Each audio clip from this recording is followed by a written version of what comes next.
Art is suffering, and suffering is what fuels creativity. Act 1. The medium is blood. I'm an artist, not professionally at least, although some would argue the moment you exchange paint for profit, you've already lost your soul.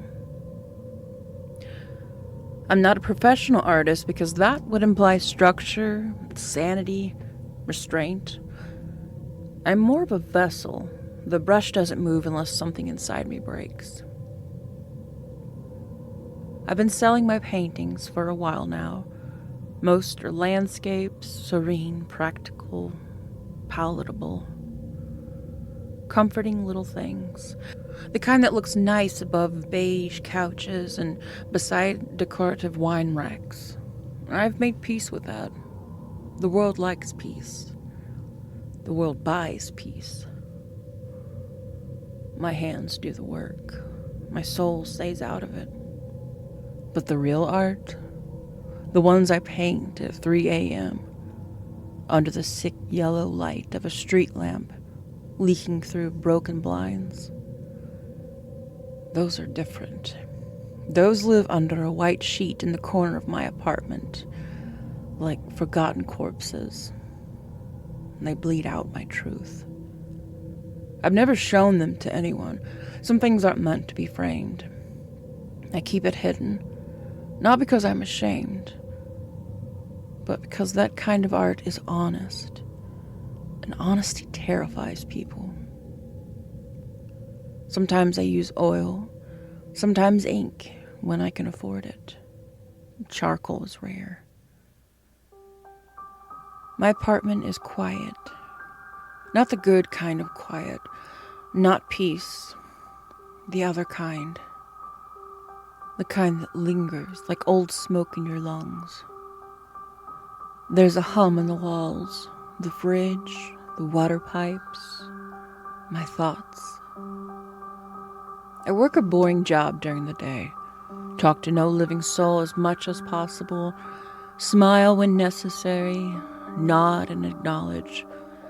Send the same formal, performative emails. Leave the office for the night. Come home to silence. Lock the door. Triple lock it. Pull the blinds. And I paint.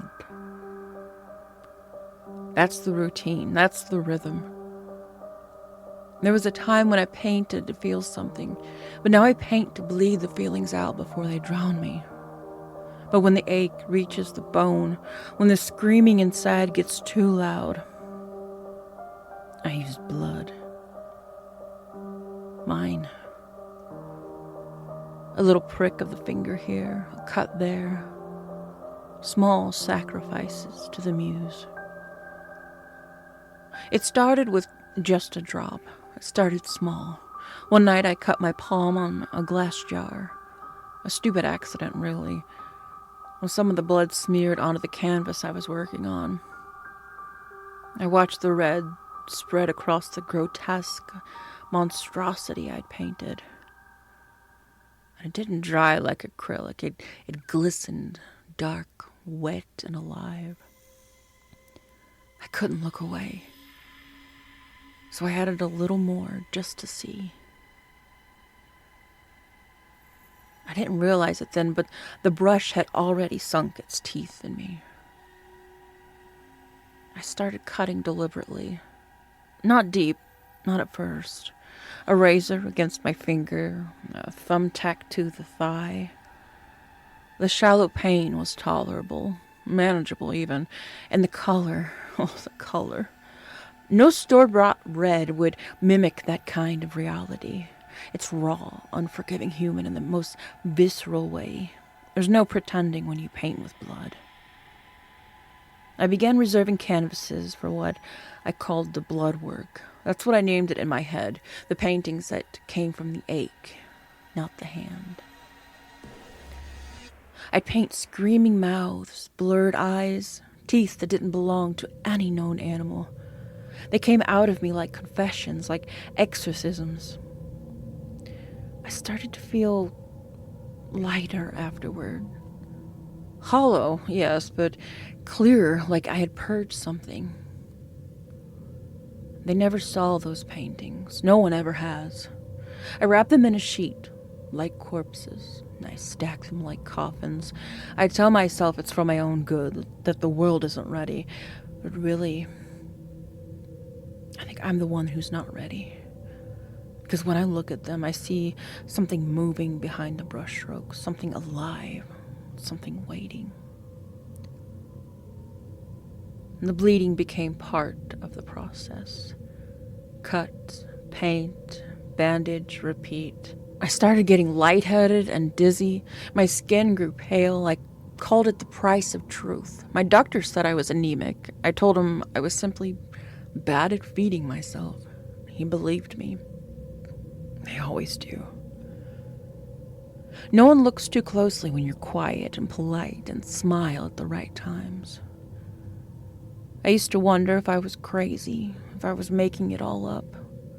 The voice in the paintings, the pulse I felt on the canvas.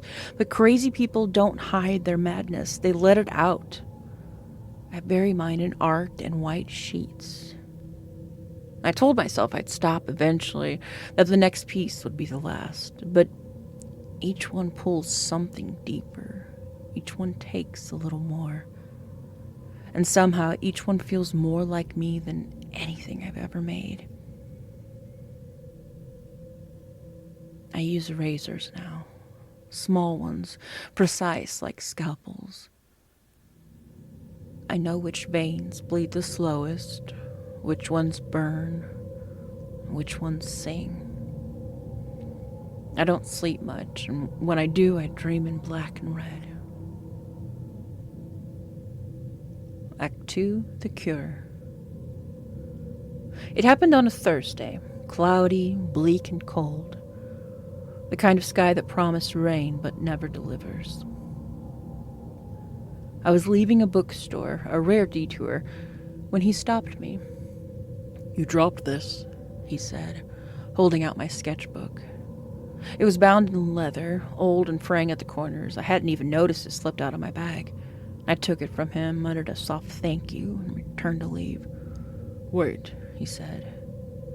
"I've seen your work before. Online, right? The landscapes? Your name is Vela Amarante Moore, correct?" I stopped and turned. He smiled like spring sunlight cutting through fog, honest and warm, not searching for anything.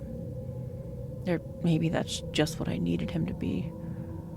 I nodded. "Yeah, that's me, Vela." "They're beautiful," he said. "But they feel safe. You ever paint anything else?" My breath caught. That single question rattled something deep in my chest, the hidden tooth, the voice behind the canvases. But I smiled, told him, "Sometimes, just for myself." He laughed. "Aren't those the best ones?" I asked his name once. I barely remember it now because of how much time has passed.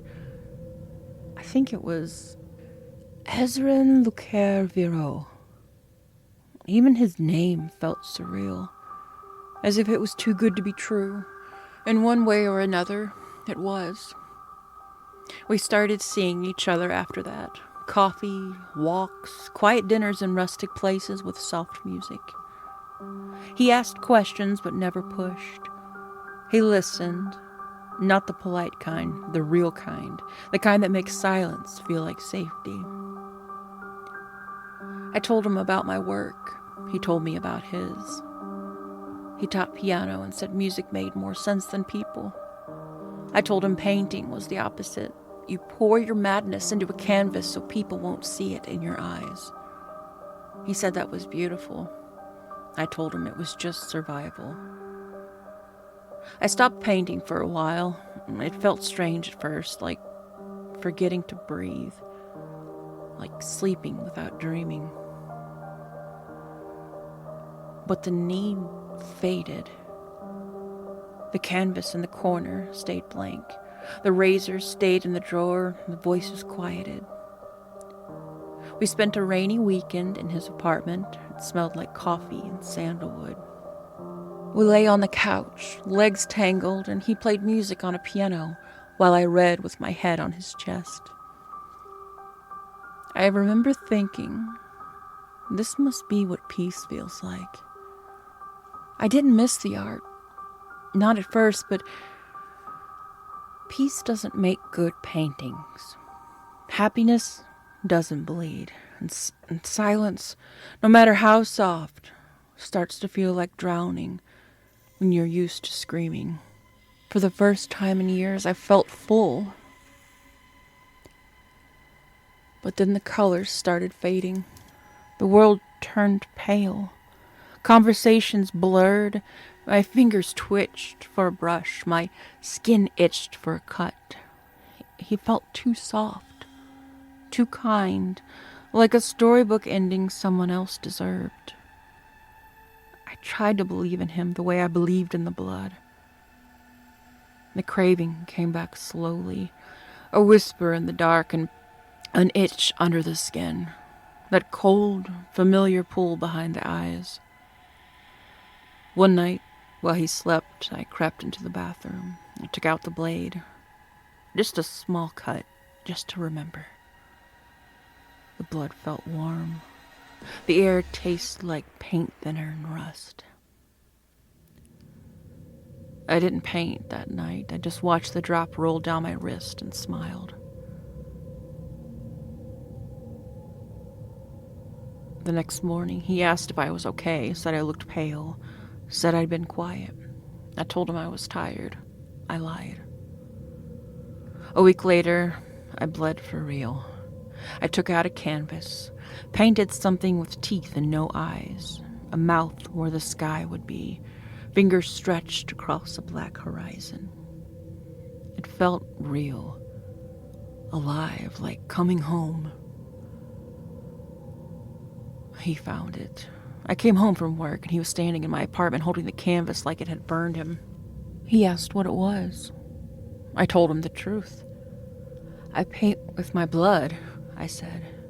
Not always, just when I need to feel. He didn't say anything for a long time. His hand shook. His eyes looked at me like I was something fragile, something broken. He asked me to stop. Said I didn't have to do this anymore, that I wasn't alone. I kissed him, told him I'd try, and I meant it. I really did. But the painting in the corner still whispered sweet nothings, and the blood in my veins still felt restless. I stopped bringing him over. I stopped answering his texts. I even stopped picking up when he called. All because I was painting again, and I didn't want him to see what I was becoming. Or worse, what I'd always been. And now it's pints of blood. Insane, they'd call me. Deranged. People told me I was bleeding out for attention. They were half right. But isn't it convenient? The world loves to romanticize suffering until it sees what real agony looks like. I see the blood again. I feel it moving like snakes beneath my skin. It itches, it burns, it wants to be seen. I think I need help making blood art. Act 3, the final piece. They say every artist has one masterpiece in them. One piece that consumes everything. Time, sleep, memory, sanity, until it's done. I started mine 3 weeks ago. I haven't left the apartment since. No phone, no visitors, no lights unless the sun gives them. Just me, the canvas, and the slow rhythm of the blade against my skin. It started as something small, just a figure, then a landscape behind it, then hands, then mouths, then shadows grew out of shadows. The more I bled, the more it revealed itself. It told me where to cut, how much to give, where to smear and blend and layer until the image didn't even feel like mine anymore. Sometimes I blacked out. I'd wake up on the floor, sticky with blood, brush still clutched in my hands like a weapon. Other times I'd hallucinate, see faces in the corners of the rooms, reflections that didn't mimic me, But the painting, it was becoming divine, horrible, radiant, holy in the way only honest things can be. I saw him again, just once. He knocked on my door. I didn't answer. He called my name through the wood, said he was worried, that he missed me, that he still loved me. I pressed my palm against the door.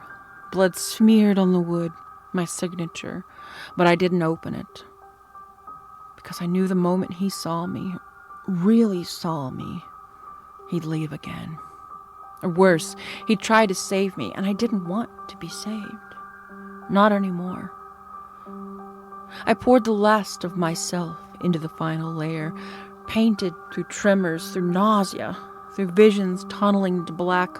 My body was wrecked, veins collapsed, fingers swollen, eyes ringed in purple like I'd been punched by God. But I didn't stop because I was close, so close I could hear the canvas breathing with me.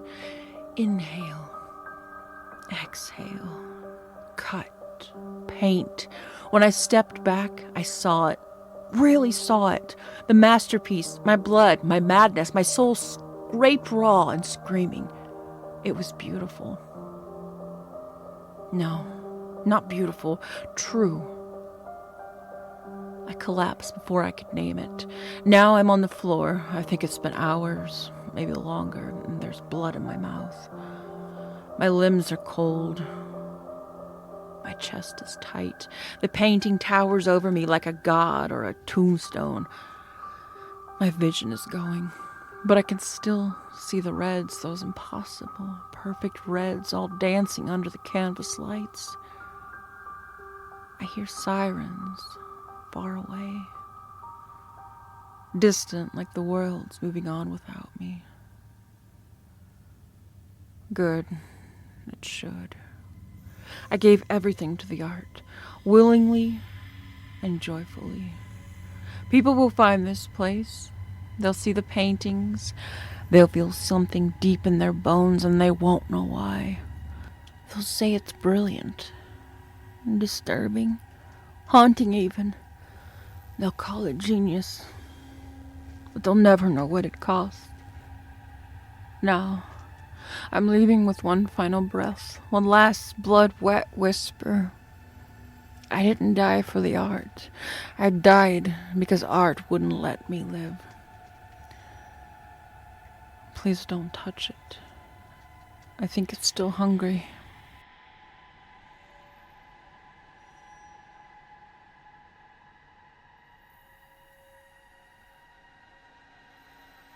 Hello. I am writing this today in order to share a detailed account of recent events, considering the disturbing nature of what has been happening.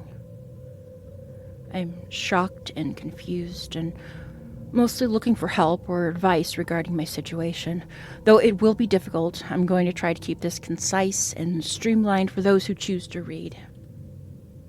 I'll start by saying that my wife Nora and I met when we were young. I was majoring in art history, and she was in her last year of study for her physics degree. It was only by happenstance that we met that day. It was the first class of a new semester, and she sat beside me in desert studies. I gave her only a quick glance, but I knew immediately that she was the most beautiful woman I'd ever laid eyes on. Short and thin, with dark hair, pale skin, I hadn't ever seen anyone quite like her before. I thought her eyes sparkled like opals, and the way she walked caught my attention every time. I wasn't the only one, though, and it seemed that many men took interest in her as well. And luckily for me, Nora liked art, which gave us something to talk about, often. At first, we studied together, then we went on dates, then we slept together. After a few overnights, we made it official, and we have never departed from each other since. She graduated from New Mexico State at the end of that year and immediately took a job at a growing tech company. But it took me 2 more years to graduate, and when I did, we celebrated and I took a job at a local museum. For years we traveled together, cooked together, cried together, laughed together, never stopping to think of our own mortality. Though not as consequential as death, we had never considered dementia as a risk to our well-being. Nora's family had no history of it, and neither did mine, which was just one of the reasons it was such a surprise. The other was that we first noticed it earlier this year, and she's only 33. We were up late one night since we had just gotten back from a trip out of state earlier that day, and it must have been around 10 or 11 at night, and the darkness outside our home was broken up only by distant city lights. I stood in the kitchen cooking while Nora sat in the living room watching a show I can't remember. "What should I get my dad for his birthday?" she asked. Thinking this question was odd, I sat down the knife I was holding and looked at her from across the kitchen. "What do you mean?" I asked, knowing her father had passed away over 2 years prior. She looked at me, seemingly confused. "At the end of the week, my dad's birthday?" she said in a tone that told me I shouldn't have needed to ask. I sighed. "Nora, I don't understand," I said, thinking this must have been some sort of strange joke. And after that, she seemed upset, and she sat quietly, leaving me alone to finish the cooking. Over dinner, I asked her to explain what she meant, but Nora said she couldn't remember. That was the very first episode she had, and though harmless, it was concerning nonetheless. Days passed, then days turned to weeks, and after a while I think we had both forgotten about it. One day, however, I came home from a day at work that ran longer than usual, and my wife looked startled when I opened the door. I asked what was wrong, and Nora seemed to consider my question for a few minutes before telling me that she thought someone had been in the bathroom. And I waved it off, thinking nothing of it. But she was very insistent, which I found strange. Together, we approached the bathroom door, which was closed, but on the other side was nobody, just as I thought. Oddly, though, the tub was running softly, and the water that came out from the faucet was dirty, nearly black. I looked at my wife with a concerned gaze, and I knew that she knew what I was thinking. "Don't," she said. "Nora," I started. "I'm not crazy," she snapped, seeming to anticipate my concern. "Sorry, Andrew, I know what I heard." I was taken aback, feeling both sad and worried for the woman I loved so much. "Okay," I said, willing to hear her explanation, and I hoped that it would be good enough to believe. "Whoever was in here must have turned on the water," she claimed. I considered this for a few moments, but didn't believe it. Did she really expect me to believe that someone entered our home just to run a bath? "Did you see this person?" I asked. Then I frowned when I saw her face fall. "No," she said quietly. "We need to make you an appointment," I said after a few moments of silence. And for a few seconds, Nora didn't say anything. Then softly, she said only 2 words. "I know." Her lack of an argument struck me like a dagger. I knew then that something was wrong. The doctor said it was early onset, but unmistakably dementia. He said it wasn't common, but not unheard of either. 30 was practically the earliest signs could show, and I cursed my wife's misfortune. It felt like my world was being pulled away from me, but I couldn't imagine how Nora felt. I drove her home, and we sat silently for a while, and I wondered what our lives would be like in 10 years. I took less time at work after that. At first, I was working 5 days, and it went down to 4. After a while longer, it went down to 3. Most days, I would come home to find the same happy, interesting woman I had always known, with her full bank of memories on display. She was sharp and quick-witted, smart too, something which I had always liked. It was rare, but sometimes I would come home and it would take her a few seconds longer to greet me, and her eyes would seem worried as if she was struggling to place my name. She forgot about Valentine's Day, but I came home with a full bouquet, and I felt bad that I had to remind her of her illness so harshly. She almost missed my birthday too, but I couldn't help but remind her. Nora cried that day. With all this said, I must state clearly that I have never been scared of my wife or her episodes. And that was until recently, anyway. It was about a week ago, last Tuesday to be exact. Work that day was the same as usual, boring, uninteresting, but it drew on longer than usual. I had to stay an extra 2 hours, so by the time I made it home, Nora had already made dinner.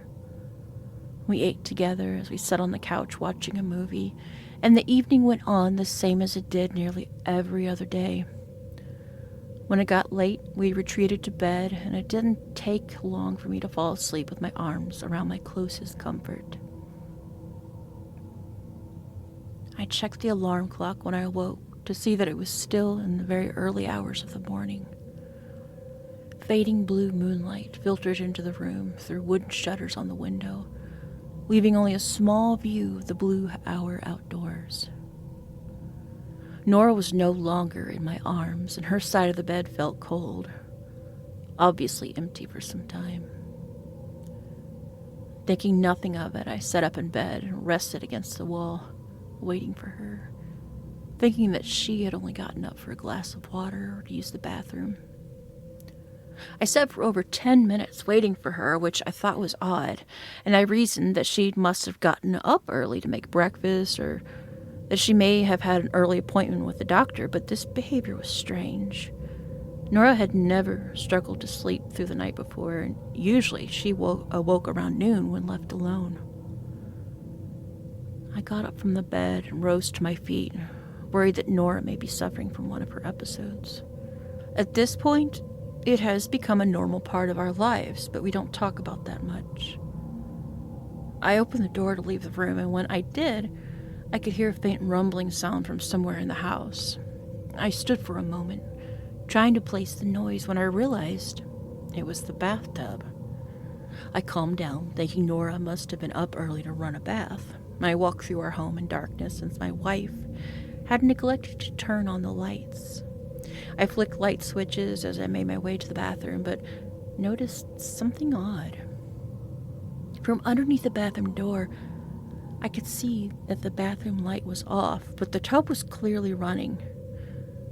Thinking this extremely odd, I opened the door to find that the room was empty. Both the tub and sink were running. Again, the water was dark, but I took out the plug from the tub strain and turned off the water from both sources, irritated at my wife's behavior. "Nora!" I called from the bathroom while mopping up some of the water that had dripped onto the floor. After a few moments, I called again, though she still didn't respond. Angrily, I threw the towel in my hand to the ground and marched out into the living room, but quickly, my anger turned to worry. "Nora, what are you doing?" I asked, though it was obvious. In the corner of the living room stood my wife, rigid as a board, staring at the wall mere inches away from her. Again, the lights were off, which was strange since I had turned them on only a few minutes prior. I didn't receive an answer from my wife, so I stepped forwards into the darkness. Worried and slightly scared, I reached out my hand, but something caught my attention. Now that the tub was off, I could hear my wife saying something quietly, but her mumbling grew louder as I came closer. "Nora, just come back to bed," I suggested, hoping I could somehow sway her out of this episode. I set my hand on her shoulder and she jumped. I had never felt so distant before. "Just for the eyes in the drain, the eyes in the drain," she mumbled, still refusing to face me. "Baby, I don't understand," I pleaded, which finally prompted her to look at me with a scared yet vacant expression. In the water, they live in the drain. They live in the drain. They all see from the drain, she said in a tone that was more serious than before. I looked Nora in the eye, tremendously sad at her state. Why did this have to happen to her? Why did this have to happen to us? Our life was so simple before and we were happy. I thought for a moment that I was angry at her. Then I realized I was only angry at our situation, our misfortune. I stared at her for a while, and after some time, Nora stopped mumbling. I guided her to bed and called out of work for the day, then immediately got to work cleaning the bathroom. There was dirt left in the tub from the running water, so I took a dustpan and started to clear it. And as I did, I heard a noise from somewhere, though I couldn't place it. I perked my head up and listened. It was a soft sound, quiet yet audible, when I held my body entirely still. I thought for a moment that it could have been coming from the drain, but I shook my head, refusing to believe Nora's nonsense. I finished cleaning and left the bathroom. After her episode, Nora and I laid in bed for a long time. She said she wasn't feeling well and that her head was hurting and her eyes strained in light. I thought this was odd, and I offered to take her to the doctor, but she refused. I took great care of her, making sure her needs were met and that I supplied her with plenty of water, worried and sad all the time. I was greatly disturbed after the events of that morning, and though I tried hard not to show it, I knew she saw through me. Things came to a head after dinner, when Nora abruptly stood from the couch and rushed into the bathroom. Sounds of retching and vomiting followed, and I felt sorry that she had to deal with a stomach bug, too. I followed my wife into the bathroom and held her hair away from the toilet bowl as she spewed black vomit into it. It was sticky, yet thin, and nearly shiny. I'd never seen anybody throw up so much before, and I started to worry that something was deeply wrong with her physical health, not just her mental. Jesus, Nora, are you all right? I asked after she had finally finished and wiped the corners of her mouth with a towel. She didn't answer. Instead, she stared at the toilet bowl and the sticky vomit she had just spewed into it. I stared too. It was disgusting, not like anything I'd seen before. I'm okay, she said finally. Are you sure? I asked, worried for her still. I'm just going to wash up. With this, I left the bathroom and thought it was a good opportunity to put away the leftovers from dinner since I was no longer hungry, and I knew Nora wouldn't be either. After that, I started on the dishes as Nora was taking a long time to wash up. When I finished, 30 minutes must have passed, and my wife was still in the bathroom. Remembering what had happened that morning, I approached the door and knocked, but received no response. I waited a few moments, then knocked again, then took a step back from the door, waiting patiently for her to open it. I turned a curious eye to the bottom of the door, only to see the lights were off again, and my heart dropped. Worried, I threw open the door to find Nora standing in front of the sink with her head held firmly in her hands. From underneath her fingers, she glared at me with a look that felt cold and empty, yet somehow dangerous. In the corner of the room, the tub was running yet again, albeit softly, only a trickle. Nora? I gasped, truly scared of my wife. She slowly ran her palms over the front of her face, obscuring her visage as she stared at me still. No matter the position of her hands, Nora kept her cold gaze on me. Then she started to make a noise. It was a whining, sharp yet low-pitched, as it came from deep within her throat. It started soft, and as I stood scared, her groan grew louder. Then it ended.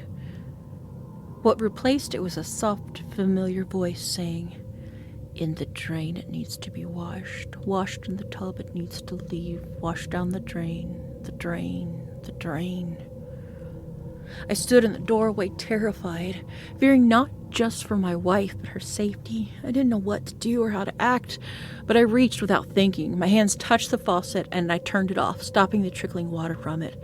And when I did this, Nora's hands stopped moving and she stood entirely still. "It's okay, I'm here," I said, hoping that I could somehow pull her away from illness. I stepped forwards and set my hand on her shoulder in an attempt to comfort her, but I immediately regretted it. A piercing scream shot through the night air, stemming from my wife's mouth. She screamed as if she was in danger, as if she was dying. I'm not proud of it, but I recoiled from her, then shut the bathroom door as I walked into the kitchen.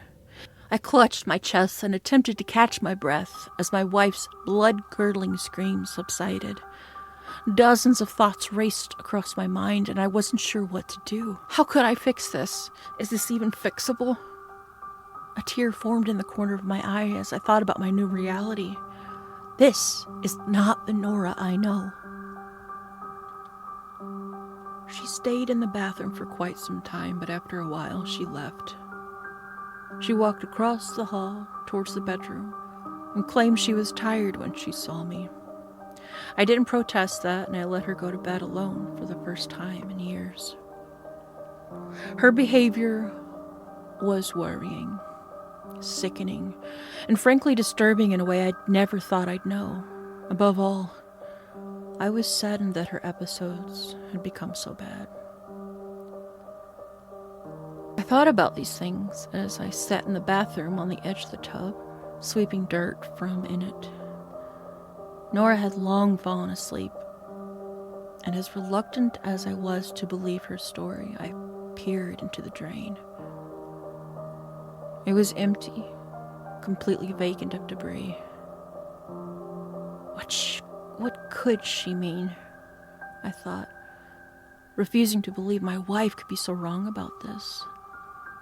An idea came to me and I turned on the faucet. I returned my gaze to the drain, and when I did, I blinked in disbelief. What I am about to say is going to sound crazy, and I understand it's unbelievable. After a few moments with the water running, a large, white eye opened inside the drain, staring at me as I stared back, and when I blinked again, it was gone. I don't know what's happening in my home, and I'm unsure of our future. That is exactly why I'm writing this, though. Considering the disturbing nature of Nora's behavior, I intend to update you all on any future happenings. Please, if you know how to help us, I need to know. Hi there. I just want to thank you all for listening. Make sure you do hit the subscribe, thumbs up, comment, all that jazz. But at the very most, thank you for listening. And a huge thank you to PlentyNail3369 for allowing me to read their story from the drain. It is part 1. I can't wait for part 2. And then Kana Aokizu for letting me read their story, Blood Art. And yeah, I am so eager to read more. Let's go. Take care of yourself because the world needs you.